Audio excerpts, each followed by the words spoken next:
right, getting ready to sieve this big bucket of glaze. First I'll give it another quick mix. It's been sitting for a day. And I mixed it again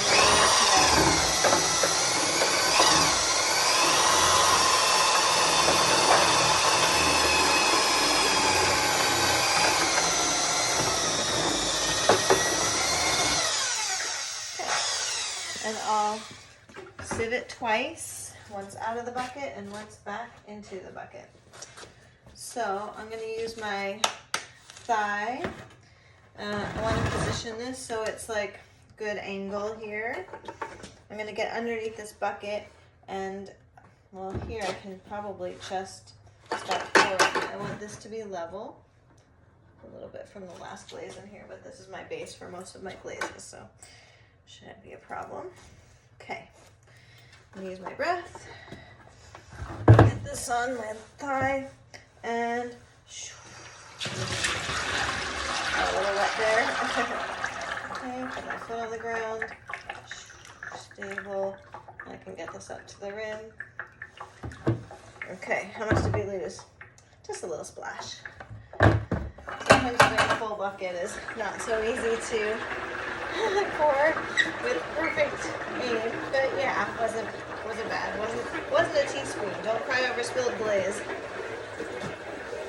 This glaze has a lot of wolastanite in it, and the wolastanite, any wolastanite I have ever gotten has been not very finely milled.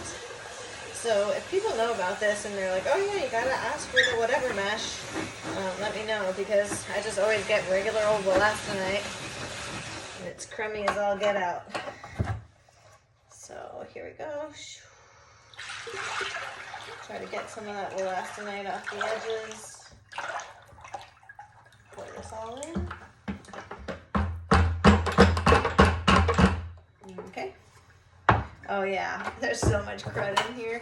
That's all wolastanite, so I'm just gonna leave this upside down for a minute. Oh geez, just lost some over the edge. Overboard. Throw it in there. Okay. So now I'm gonna wanna probably a little water, or actually this doesn't need very much water. I can use a scraping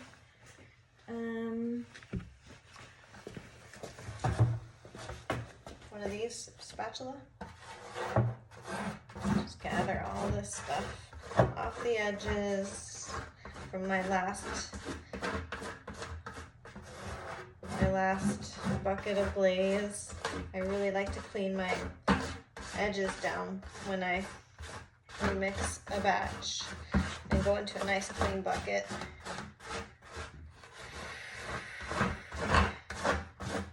I used to not do this. I used to leave my buckets kind of cruddy. At least I think I did. Anyway, I make it nice and clean. This is a great opportunity.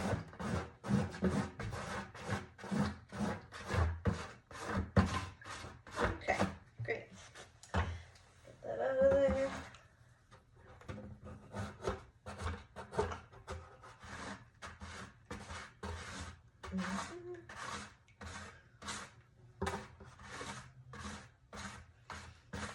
Okay, so capture all that stuff, and I think I'll just use let's see here. I'll use a sponge, like a big sponge, to clean that out. Because this is the bucket that everything's going back into, so this is the bucket that needs to be pristine. Not this one, but this one over here. This sieve doesn't have to be perfect yet because I'm going to send everything through it again, but it's full of wolastanite. Here, show you this. Stabilize this with my leg.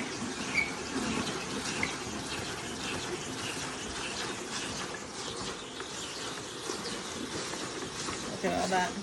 So I can also use this to kind of gather all this stuff. Try to force it down, but how much happier would I be if I had like a fine meshed elastinite? I'm hoping that the result of me filming this right now is going to be, somebody's going to be like, Amy, get the whatever. Get the good stuff. Let's just try to push some of this through with this spatula. And come down a little lower because my back is starting to hurt bending over like that. Doesn't feel good. Not so good. So this one is my clear glaze. And after this bucket, I'm going to do my raspberry. And I just wanted to do this one first. Okay. Okay. This is some crusty old thing from a different glaze, I think. Yeah. Just going to get rid of that. Whoopsie. A little bit of contamination isn't a problem, but a lot is, you know. Okay, let's put this down. I'm gonna get a big sponge. Let's get this realigned. Okay, so big sponge, big, nice, clean sponge. A little bit of water.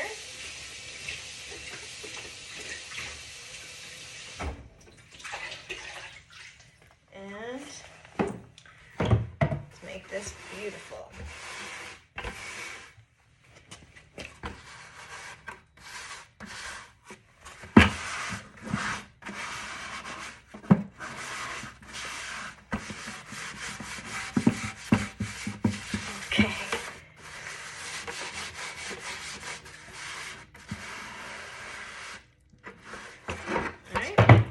And then that's pretty clean now, and I can just squeeze this through here.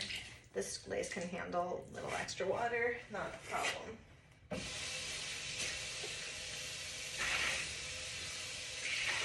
Okay. Okay, great. Now we gotta switch spots.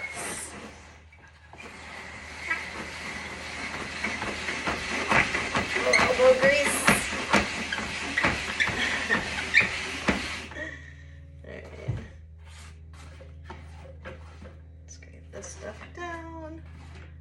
No matter how well I do this job, somehow this glaze always is gonna have little balls of elastinite in it. And it's totally fine, like it doesn't do anything to the finished product, but it's just a little disconcerting when you have this nice smooth glaze surface and then bumps in it. It's gonna be okay. This elastinite is a flux. So it just melts there. Okay, now I'll go back in.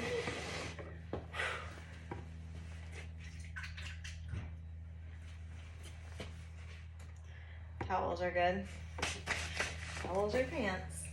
Uh-oh, I'm getting a little bit of glaze on my kiln shelf. Well, you want to not mix glaze right next to your kiln shelf. Okay, wow, that's heavy. Okay, so first I'm just thinking, as I saw this, I just want to clean it off. Leave that there. Just using a dry sponge.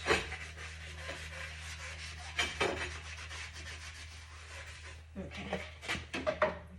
If I don't do things right when I see them, I feel like I'll never do them. So I do everything right away. Okay, so let's get under this.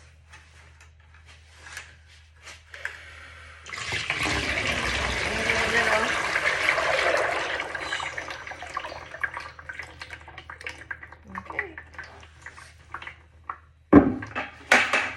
No splash, no splash. Much better.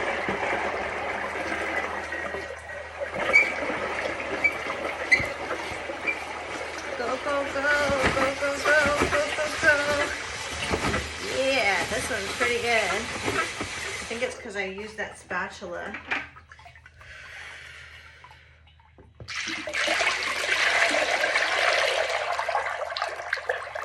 All right, one glaze down, one to go.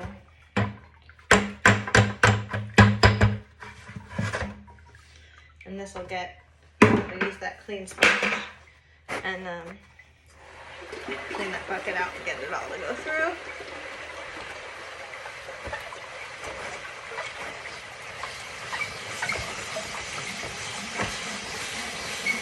Okay, yes.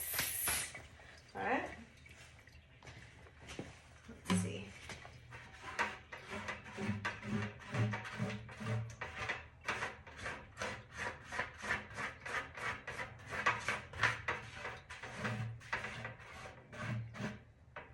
Okay.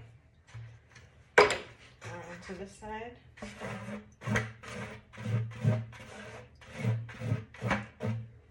Okay.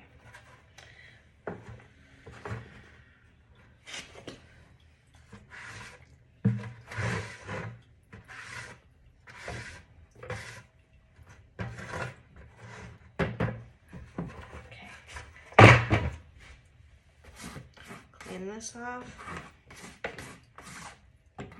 It's funny that I'm like demonstrating this with this spatula thing because I've never ever used it before, but just like sometimes just the right tool is right there in your hand, or like an interesting tool. Or I love tools. Tools. Know when to use them. Tools. They make the job easier.